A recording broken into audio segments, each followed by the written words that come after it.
It had been a quiet evening at home when I first heard the words that would change everything. My wife, Anna, casually dropped a bombshell about a swingers party. She'd been talking about it for weeks, asking me if I was okay with her going. I had always brushed it off, assuming it was just a passing curiosity. But as time went on, I realized this wasn't just a passing phase for her. One night, after dinner, I warned her. "Of course, Anna, I don't think this is a good idea," I said, my voice serious but calm. "We've been through a lot together, and I don't want to risk losing everything over something like this." She laughed it off almost dismissively. "It's just a party. Don't be so dramatic. You know, some people just want to explore new things." But I couldn't shake the feeling that something wasn't right. It wasn't just a party.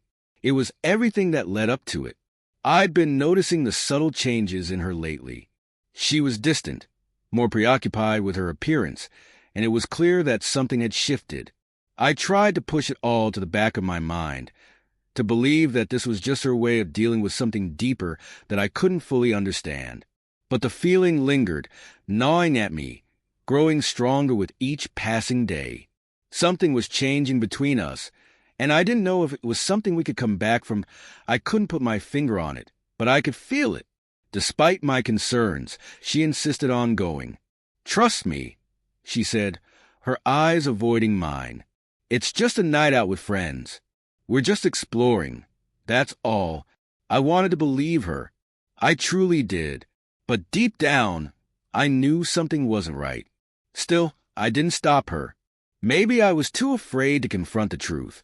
Maybe I was too scared of the idea of her leaving me for good. The night she left, I felt an unsettling emptiness.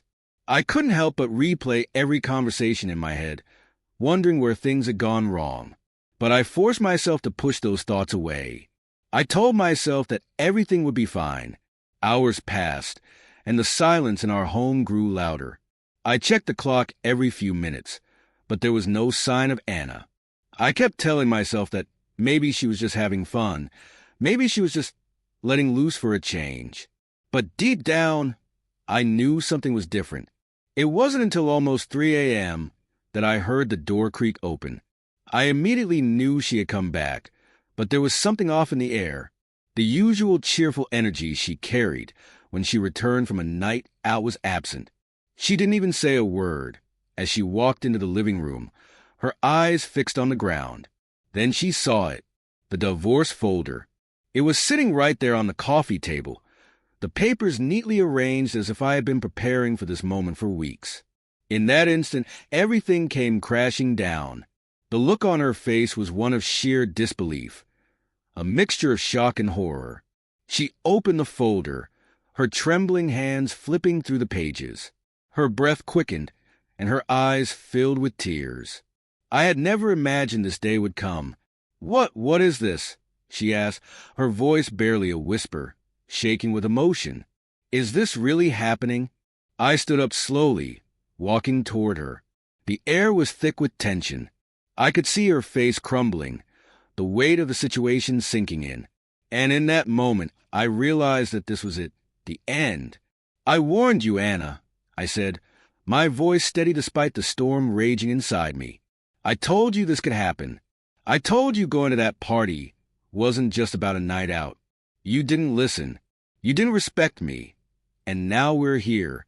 She began to sob uncontrollably, her body shaking as she collapsed onto the couch. "Please," she begged, her voice choked with tears. I didn't mean for it to go this far. I didn't think it would. I sat down beside her, but I couldn't bring myself to comfort her. It was too late for that. "It's over, Anna," I said. "I can't keep doing this. I can't keep pretending everything's fine when it's not."